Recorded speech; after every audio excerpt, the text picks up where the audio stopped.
I love the wilderness. From being a kid, you know, getting out there, it's a little more peaceful. And when I'm at work, I got my stresses, work stress, make sure everybody's taken care of, growth of the business, and I can handle that, that's okay. I'm blessed to have that kind of stress. It's still stress, you know, so when I can get out and I can go backpacking or I can go traveling, go fishing, I can use my knives, I get to create it, make it, use it, go hunting. I always jump on every opportunity because it makes me better. Like, I'm by far not a professional fisherman or a professional hunter, but I sure as hell can get better and I enjoy it.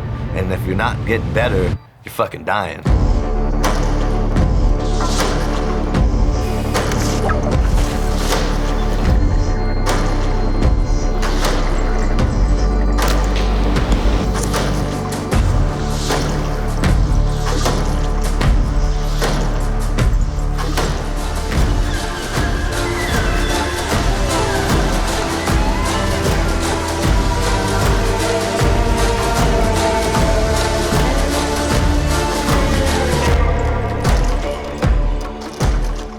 Don't know that there's more to know, you're gonna be stagnant. You don't know everything, there's always more to learn, and that goes along with experiences. It also goes along with how do you get better if you don't go do?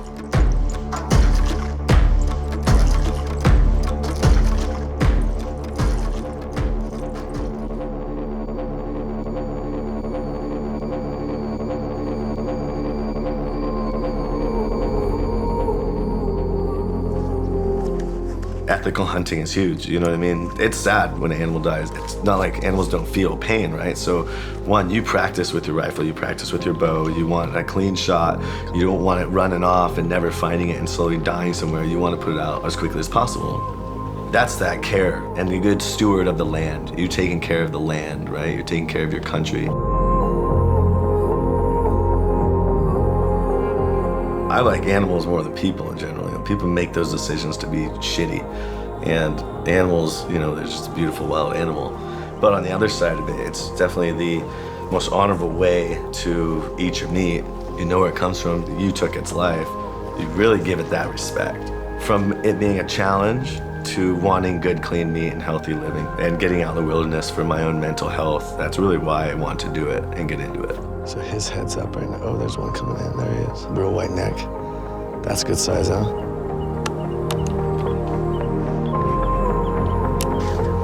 Yeah, that's our closest. That's our best bet right here. Yeah. Okay, good. Woo!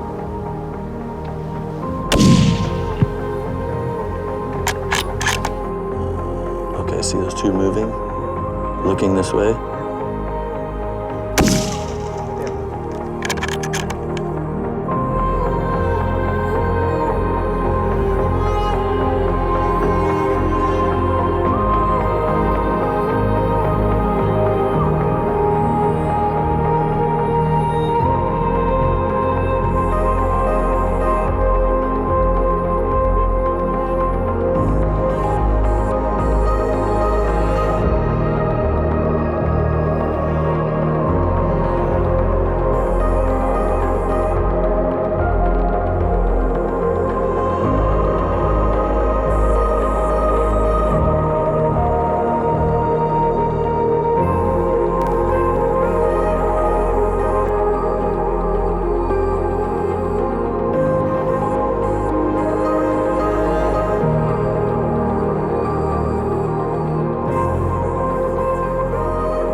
You don't go and climb Everest with shitty fucking gear, right? You're asking to die, you're asking for something to fail.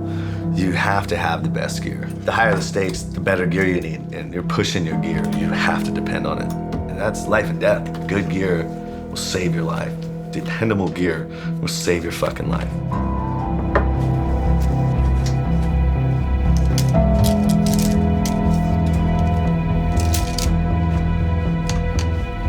Things should happen naturally if you really give a fuck about what you're doing, right?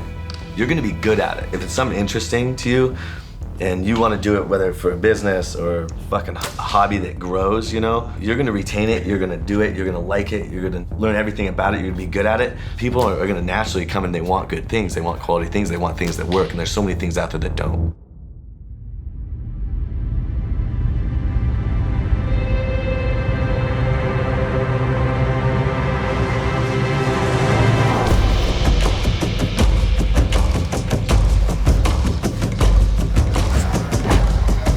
I want to take those baby steps of longevity, right? That's where everything's at, longevity. Being an end user of knives, going back to the beginning and wanting to create something I can make for my buddies that are still active, right? Something that works, something that's more custom to them, their style. Something that's quality, something they can depend on, and something that's also now I'm out of the fight, but they're in the fight and they're taking a piece of me with them.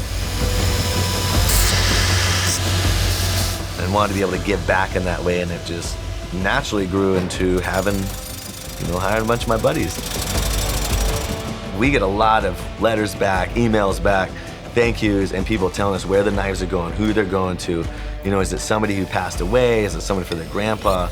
You know, is it a working dog that died? They send us the ashes, we lay in the handles. Like, we'll get human remains and have human ashes in the shop and be inlaying those. That's like, I mean, that's a holy piece. There's so much really cool pride, and each guy actually gets to, you know, work on these knives that are extremely meaningful to somebody, and therefore they're meaningful to us.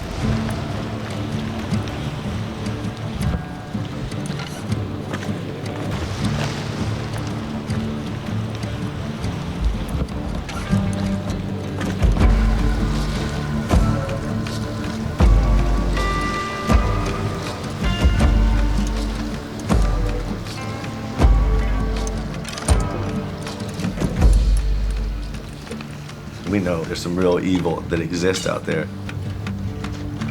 Husband is married, he has a wife, he's got 2 kids, you know, but he's a Taliban dude and he's building bombs and he's killed Americans and killed, you know, his own countrymen and stuff. The way I love, you know, one of my relatives or brother, sister, or mom or dad like that is the same way they love each other, and that's extremely deep. The reason I'm doing that job is partially because I have such a great love for my immediate family and friends, and I have a love for my country, right? And I want to eradicate that evil. You can understand the amount of love that you have is the same amount of love that they have for each other, or the kid has for their father, you know, and I give that respect where I'm taking someone's life and it's a good deed I'm doing. But they're also, you gotta understand, like, you're taking somebody that somebody loves, you know, whether it's a son, a father, a brother, you know, that's what makes you a human, right? Is that understanding of love, and also the understanding that evil exists and it must be eradicated.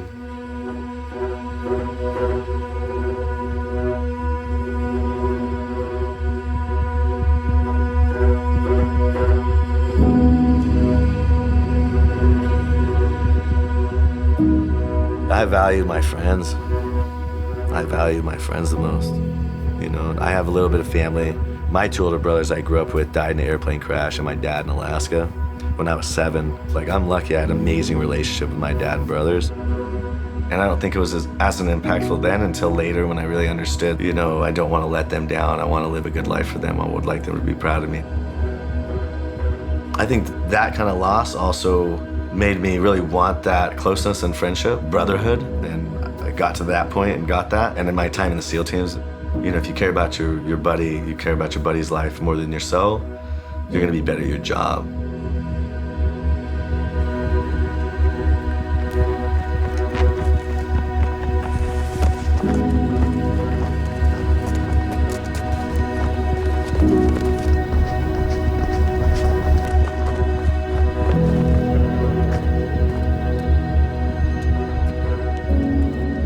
They would die for me, I'd die for them. There's nothing you can't do, you know, and with that, that's part of the reason why you're so good as a team. You know that person through and through. You know their bad things, you know they're good, and you love them so much. That's fucking powerful.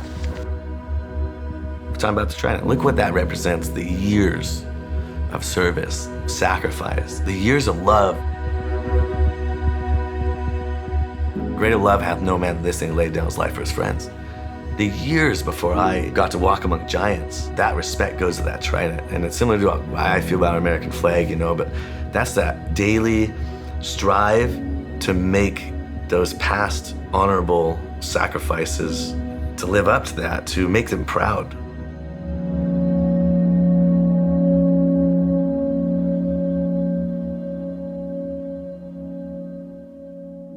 How often are you thinking about your brothers, natural and through the teams? Probably all the time.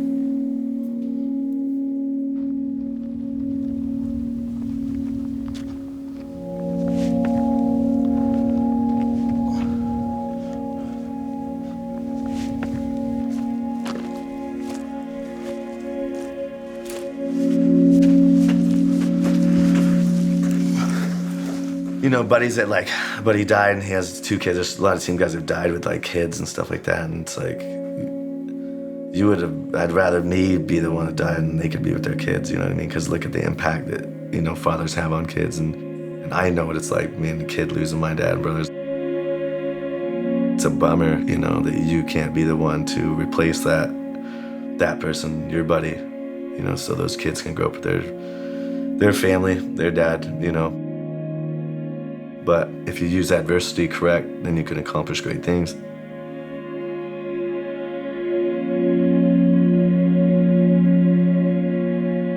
I think that I'll naturally serve my purpose even if I don't know exactly what it is. As I grow, I want to grow in a healthy way, right, in a healthy manner, and I want to do good for others and good for myself. That in of itself helps me out and also impacts those immediately around me in a good way.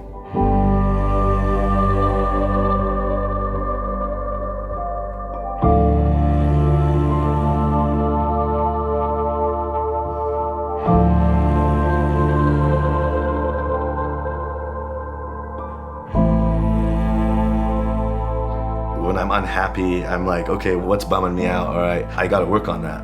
You know what I mean? If it's nothing specific, then I'm like, all right, I better go for a run. I better work out. I better work on that mental health because there's some chemical that's off.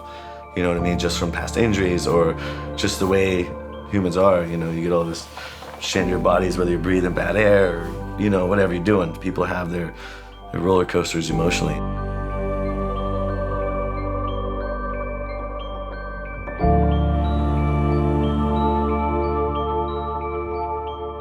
If I'm content, I'm slacking or I'm being lazy or something like that. And I'm okay with not being content. Then I'm always a driving force for learning more, doing more, accomplishing more. Maybe I'll reach content one day, but I almost don't want to. I want to keep looking for it and not find it.